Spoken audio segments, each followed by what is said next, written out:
Welcome to the Thinking Out Loud podcast. I am your host, Alan Shlemon, and this is the episode for October 2020.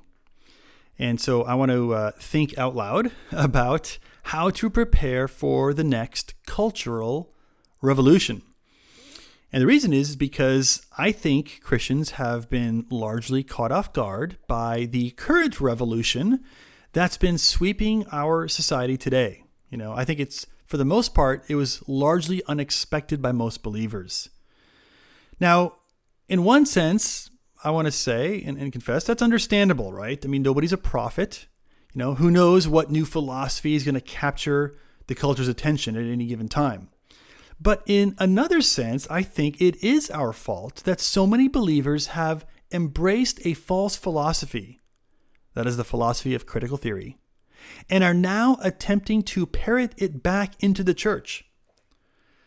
Now, I have a thesis that I think explains why this happened, and it's a rather simple thesis, and that is it happened because of a lack of training. Now, sadly, my suspicion is that this thesis is doomed from the get-go, right? Because claiming that Christians need more training is a yawner.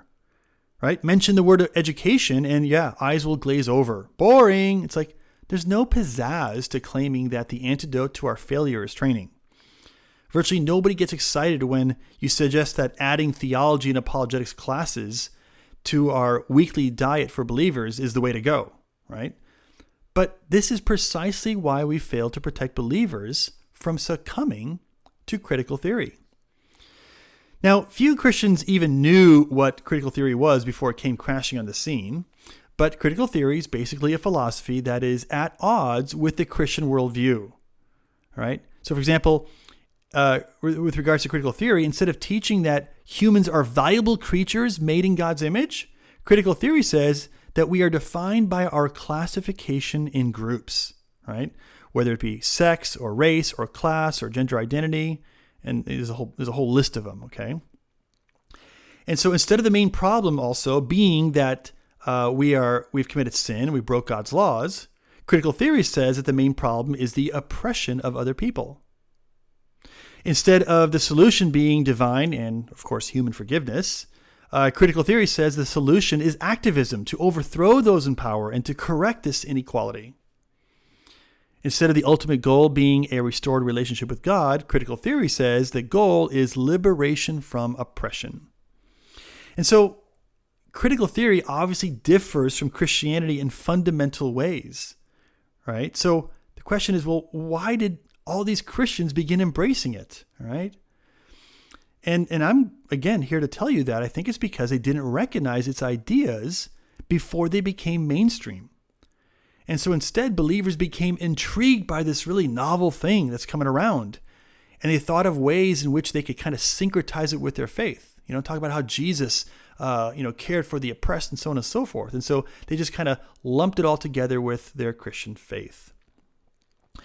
And so this is why I'm saying we need to be ready for the next false philosophy that's going to come in a year or in 5 years or in a decade. And will be the philosophy that will spawn the next cultural revolution. Now, as I said, I know nobody's a prophet here. I can't predict what that philosophy will be, but I know it's going to happen, right? And I also know that we can do things to be ready for it, to prevent Christian defectors, and to be able to answer the challenge when it arrives. Okay, so let me offer you 2 ways that we can practically prepare for this next cultural revolution. Okay, here's the first thing, right? Number 1, we need to inoculate, not isolate. We need to inoculate, not isolate. Okay, so the point I'm making here is that Christians are going to be exposed to false ideas. All right, that is a certainty. Right? It isn't a matter of if, but it's a matter of when. Now, the problem with the current approach that we have, which isn't for every, it isn't every Christian's doing this, but a lot of Christian circles employ the approach where they isolate believers from false ideas, right? Now, this is dangerous, all right? Because we think we're doing these believers a favor by sheltering them from the harm of mistaken ideas. Now, that also seems easier because it requires less work. But this kind of a strategy is only going to work for so long. And in the case of critical theory, we've known about this idea for decades, but mostly ignored it. And so when it showed up on our streets and when it showed up in our churches, Christians were caught completely flat-footed, right? And what ended up happening is we didn't recognize it, and so we didn't know what it was, and we didn't realize it was embedded in a false worldview, and so consequently many believers succumbed to it, right?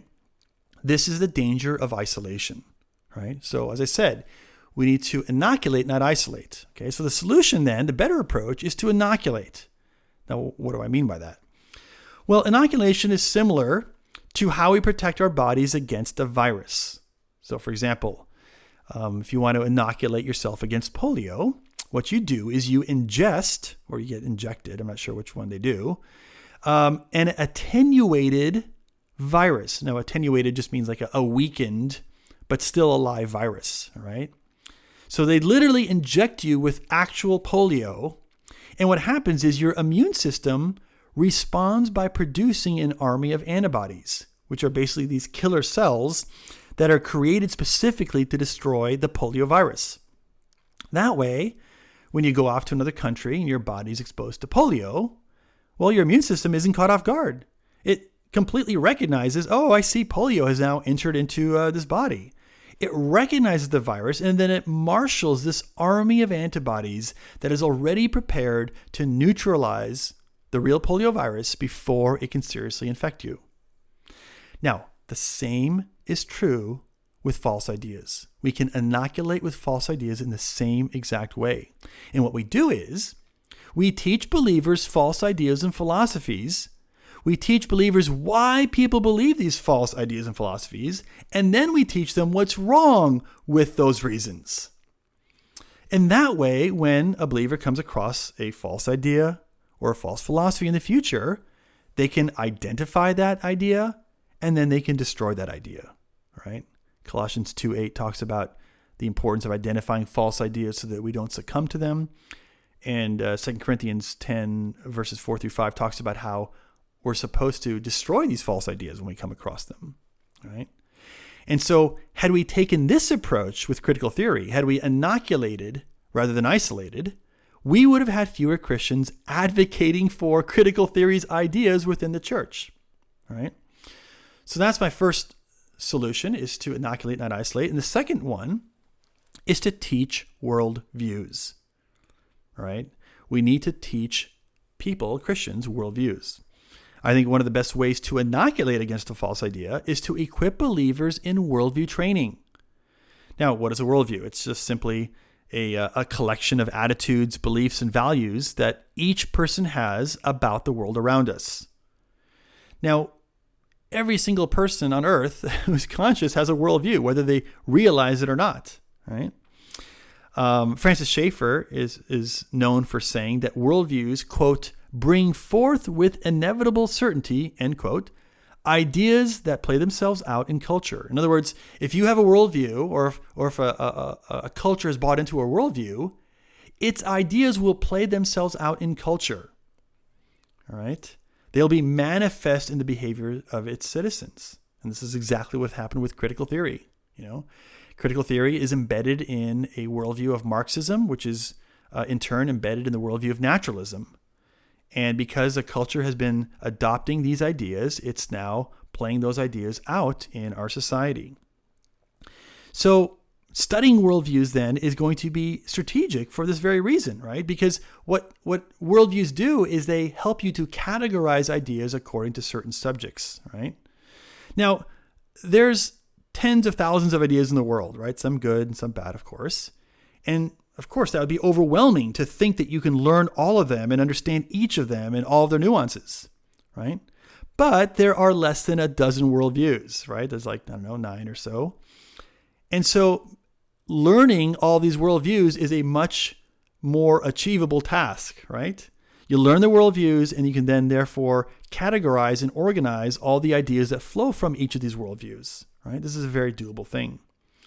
So once a person has studied worldviews, then it makes spotting a false philosophy a lot easier. Because if you see an idea being played out in society and then know it flows from a false worldview, then you can immediately determine whether it's wise to adopt or reject that idea being played out.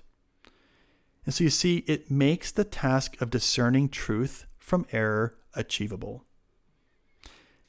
Had believers studied worldviews, they would have recognized that critical theory is embedded in naturalism, which is a false ideology, a false worldview that denies the foundations of the Christian faith. And so, now that we know the importance of worldview training, we can prepare for the next cultural revolution. All right? Inoculate, don't isolate, and teach worldview training. These are 2 keys to preparing for the next cultural revolution. All right, that's all I have for you today. Thanks for listening, and we will see you next time.